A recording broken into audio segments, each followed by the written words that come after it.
Hey guys, welcome to our channel. In this video, you will learn on how to change your password in Microsoft Teams. So the very first thing that we should do here is we have to log into our account. Then the next thing that you're going to do here is to simply click on the three dots at the top right of our screen. Okay, and then click on settings. After that, click on this accounts and orgs. Okay, and then right here you have this manage option. Just simply click on this one.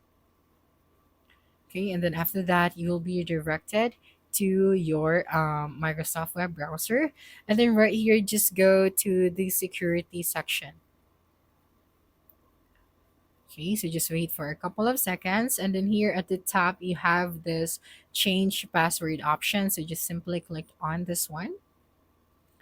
Okay, and then right here just have to enter your new password, and then I just have to re-enter, and then make sure that to not check this one, so make me change my password every 72 days. If you prefer to include this, so just simply click on this box, and then after that you just have to save your new password. So that's it for this video. If you think this video helped you solve your concern, please subscribe, like this video, and leave your comment below. Bye.